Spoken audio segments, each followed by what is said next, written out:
আজ ৭ আগস্ট ২০২৫ বৃহস্পতিবার।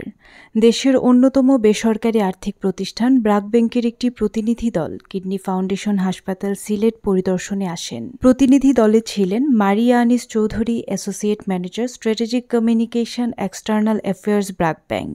এছাড়াও ওনার সঙ্গে উপস্থিত ছিলেন ব্র্যাক ব্যাংকের সম্মানিত কর্মকর্তাবৃন্দ। এই পরিদর্শনে কিডনি ফাউন্ডেশন হাসপাতাল সিলেটের পক্ষে অভ্যর্থনা জানান কর্নেল মোহাম্মদ আব্দুস সালাম, বীর প্রতীক অবসরপ্রাপ্ত। প্রতিনিধি দলটি হাসপাতালের ডায়ালাইসিস সেন্টার, রোগী সেবা কেন্দ্র এবং হাসপাতালের সামগ্রিক চিকিৎসা কার্যক্রম পর্যবেক্ষণ করেন। পরিদর্শনের সময় ব্র্যাক ব্যাংকের প্রতিনিধিরা হাসপাতালের সেবা গ্রহণকারী কয়েকজন রোগীর সঙ্গে আন্তরিকভাবে মতবিনিময় করেন। আমার বাড়ি বালাগঞ্জ। আমি আজকে 3 বছর ধরে ডায়ালাইসিস দিলাম, ফুল ফ্রি। আপনার আল্লাহ দুয়া তুটিয়া দোয়া করি, আর আল্লাহ আপনারা বালা করুক। They are very professional, very professional, very cooperative.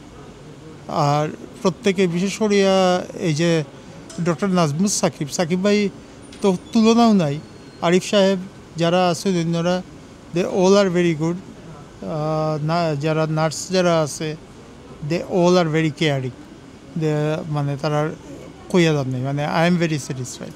এ সময় সাংবাদিকদের সঙ্গে মত বিনিময়কালে মারিয়া আনিস চৌধুরী বলেন, এই ফ্লোরটা আমাদের স্যার ফজলে হাসান আবিস সব দিয়েছেন, এবং তারপরে আর কি সাপোর্টগুলো আপনারা দিচ্ছেন সবগুলো মিলিয়ে একটু বলবেন। আচ্ছা, আমাদের এখানে স্যার আবেদের যেহেতু স্বপ্ন ছিল সবসময়, উনি চেয়েছিলেন যে পিছিয়ে পড়া জনগোষ্ঠী বা আর্থিক টানাপোড়েনে যারা থাকে, যেহেতু কিডনি ডায়ালাইসিস একটু কস্টলি একটা ট্রিটমেন্ট, তো উনি চেয়েছিলেন সবার জন্য যেন এটা অ্যাফোর্ডেবল করা যায়।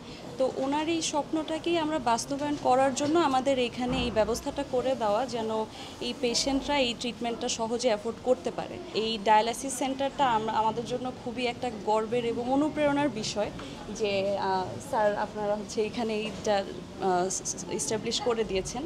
আর এছাড়া যেটা হচ্ছে, আমরা এখানে একটা অ্যাডিশনাল সাপোর্ট হিসেবে একটা অক্সিজেন প্ল্যান্ট এস্টাবলিশ করে দিয়েছি, যেটার থেকে হচ্ছে আদার অনেক ফ্যাসিলিটিসও সাপোর্ট হচ্ছে এই অক্সিজেন প্ল্যান্টের মাধ্যমে। এই সফরের অংশ হিসেবে ব্র্যাক ব্যাংক কিডনি ফাউন্ডেশন হাসপাতালের স্বাস্থ্যসেবা ব্যবস্থাকে আরও উন্নত করতে একটি আধুনিক অক্সিজেন প্ল্যান্ট স্থাপনের সহায়তা প্রদান করেছে। এই মানবিক ও কার্যকর সহায়তা প্রতিষ্ঠানটির জরুরি চিকিৎসা সেবাকে আরও শক্তিশালী করবে বলে আশাবাদ ব্যক্ত করা হয়। কর্নেল মোহাম্মদ আব্দুস সালাম, বীর প্রতীক অবসরপ্রাপ্ত বলেন, প্রথমে আমি বলতে চাই এর পটভূমিতে যে স্যার ফজলে হাসান আবেদ শুধু ডায়ালাইসিস সেন্টার করেন নাই। Sir Fazle Hasan Abed is one of the founder member of our ট্রাস্টে।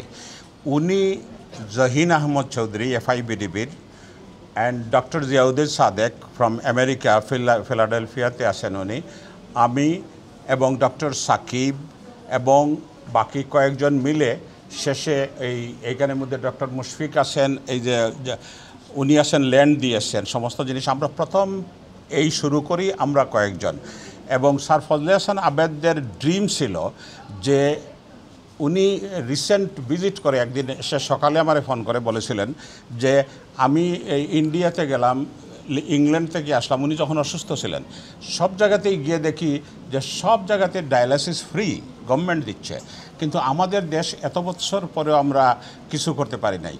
তোমরা শুরু করেছো, তোমরা চেষ্টা করো, আমি যতটুকু পারি সাহায্য করব। আমরা যে প্রিভেন্টিভ মেজারটা যেটা দিতে চাচ্ছি বৃহৎ আকারে, এটার জন্য ব্র্যাক এবং FIBDB এই দুইটা প্রতিষ্ঠানের সাথে আমরা MOU করেছি যে মানুষের কাছে কিডনি কিভাবে রক্ষণাবেক্ষণ করতে হয়, কিভাবে প্রিভেন্ট করতে হয়, এই ডিজিজটারে আটকানোর জন্য আমরা একটা ম্যাসিভ প্ল্যান নিচ্ছি। ইনশাল্লাহ এই এন্ড অফ দিস ইয়ার আমরা লঞ্চ করবো এটা। পরিদর্শনকালে প্রতিনিধি দলকে হাসপাতালের বোর্ড রুমে প্রেজেন্টেশনের মাধ্যমে ব্র্যাক ব্যাংকের পূর্ববর্তী আর্থিক অনুদান কিভাবে ব্যবহৃত হয়েছে তার বিস্তারিত তথ্য তুলে ধরা হয়। উপস্থাপনাটিতে বলা হয়, ব্যাংকটি এখন পর্যন্ত বিভিন্ন পর্যায়ে হাসপাতালকে অর্থ সহায়তা প্রদান করেছে। প্রতিনিধি দলের সদস্যরা হাসপাতালের কার্যক্রমে সন্তোষ প্রকাশ করেন। এই সফরের মাধ্যমে কিডনি ফাউন্ডেশন হাসপাতাল সিলেট ও ব্র্যাকের মধ্যে পারস্পরিক সহযোগিতার সম্পর্ক আরও দৃঢ় হবে, এমনটাই আশা করছেন সংশ্লিষ্টরা।